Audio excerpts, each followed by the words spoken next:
நம்ம இலக்கியாசிரியர்கள் நம்ம கௌதம் சாருக்கும் நம்ம இலக்கியாவுக்கும் வேலை கிடைச்சதுல யாருக்கெல்லாம் ரொம்ப சந்தோஷமோ மறக்காம இந்த வீடியோக்கு லைக் பண்ணிக்கோங்க. வரப்போற எபிசோட்ல நம்ம எதிர்பார்க்காத நிறைய திருப்பமும் சுவாரஸ்யமும் காத்திருக்கு. அதை பார்த்து தெரிஞ்சுக்க இந்த வீடியோவை ஸ்கிப் பண்ணாம முழுசா பாருங்க. அப்படியே நம்ம சேனலையும் சப்ஸ்கிரைப் பண்ண வச்சுக்கோங்க. எப்படியாச்சும் முன்னேறணும் அப்படின்னு சொல்றதுக்காக நம்ம கௌதம் சார் ஒரு பக்கம், நம்ம இலக்கிய ஒரு பக்கம் சொல்லிட்டு ஆளுக்கு ஒரு பக்கம் இன்டர்வியூக்கு போயிட்டு வேலைக்கு தேடிட்டு இருக்காங்க. நம்ம கௌதம் சாருக்கும் வேலை கிடைச்சிருச்சு. இன்னொரு பக்கம் நம்ம இலக்கியாவுக்குமே ஒரு நல்ல கம்பெனி வேலை கிடைச்சிருக்கு. நம்ம கௌதம் சாருக்கும் நம்ம இலக்கியாவுக்கும் அவ்வளோ ஒரு சந்தோஷம். அதே சமயத்தில் இந்த விஷயத்துக்காக நம்ம ஜானகியம்மாவும் நம்ம ரேவதி அம்மாவும் அங்கே சாமி கும்பிட்டு இருக்காங்க. கண்டிப்பாக கௌதமுக்கு எப்படியாச்சும் வேலை கிடைக்கணும், நம்ம இலக்கியாவுக்கு எப்படியாச்சும் வேலை கிடைக்கணும் அப்படின்னு சொல்லிட்டு வெயிட் பண்ணிட்டு இருக்காங்க. இந்த சந்தோஷமான விஷயத்த ஸ்வீட்டோட போயிட்டு நம்ம ரேவதி அம்மா கிட்டையும் நம்ம ஜானகி அம்மா கிட்டையும் ஒரு நல்ல சம்பளத்தில் 2 பேருக்கு வேலை கிடைச்சிருக்கு அப்படின்னு சொன்னோடனே நம்ம ஜானகி அம்மாவுக்கு அவ்வளோ ஒரு சந்தோஷம். ஆனால் அதே சமயத்தில் நம்ம ஜானகி அம்மா கண்ணீரும் சிந்துறாங்க. நீயே 50 பேருக்கு சம்பளம் கொடுத்து வேலை கொடுத்துட்டு இருந்த, இப்ப நீ ஒருத்தர்கிட்ட போயிட்டு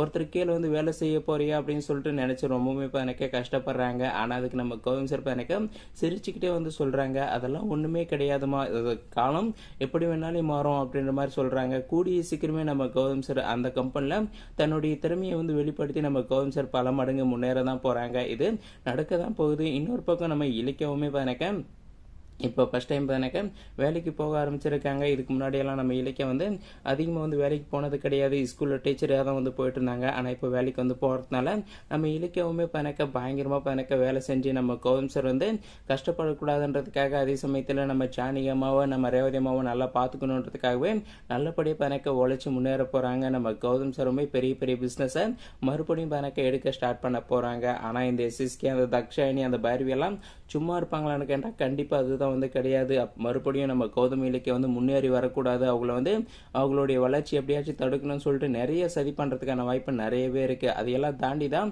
நம்ம கௌதம் சாரும் நம்ம இலக்கியாவும் முன்னேற வரணும். இன்னொரு பக்கம் இந்த பைரவியும் இந்த அஞ்சலியும் அடிச்சுக்கிறத பார்த்தா சிரிப்பா இருக்கு. ஏன்னா இந்த அஞ்சலி இந்த வீட்டுக்கு வர்றதுக்கான காரணமே இந்த பைரவி தான். ஆனா இப்ப இந்த பைரவியோடைய நிலைமை ரொம்ப மோசமா போயிட்டு இருக்கு. இந்த அஞ்சலி இந்த பைரவியை ஒரு மனுஷிய கூட மதிக்கிறது கிடையாது. அதே சமயத்துல இந்த பைரவியை அசிங்கப்படுத்திட்டு இருக்காங்க. கூடிய சீக்கிரமே இந்த பைரவியை வீட்டு விட்டு வெளியே துரத்தணுன்ற மாதிரி இந்த அஞ்சலி பண்ணிட்டு இருக்கா. ஆனா இன்னொரு பக்கம் இந்த பைரவியுமே இந்த அஞ்சலி என்ன இந்த மாதிரி பண்ணிட்டு இருக்கா அப்படின்னு சொல்லிட்டு யோசிக்க ஆரம்பிச்சிருக்காங்க. இந்த பைரவியுமே இந்த அஞ்சலியை வீட்டு விட்டு வெளியே துரத்தினாதான் நமக்கு மரியாதை கிடைக்கும். இந்த அஞ்சலி இந்த வீட்டில் இருக்கக்கூடாதுன்ற மாதிரி தான் இந்த பைரவி பிளான் போட்டுட்டு இருக்காங்க. அந்த மாதிரி 2 பேருமே மாத்தி மாத்தி பேசிட்டு இருக்காங்க. இந்த பைரவி போயிட்டு இந்த கார்த்திகிட்ட சொல்றாங்க, கார்த்திக் பொண்டாட்டி நடந்துக்கிற விதமே சரியில்லை, கம்பெனில எனக்கு கிடைக்க வேண்டிய மரியாதைலாம் அவ எடுத்துக்கிட்டா, சரின்னு சொல்லிட்டு வீட்டில் கூட நான் நிம்மதியாக இருக்க விடமான்றா. ஒரு காப்பி கேட்டு அந்த சிந்தமணி போட்டு கொடுத்ததுக்கு அவன் என்ன அப்படி பேசுறா அப்படி இப்படின்னு சொல்லிட்டு இந்த பைரவி கார்த்திகிட்ட கம்ப்ளைண்ட் பண்றாங்க. ஆனா கார்த்திக் என்னன்றாருன்னா,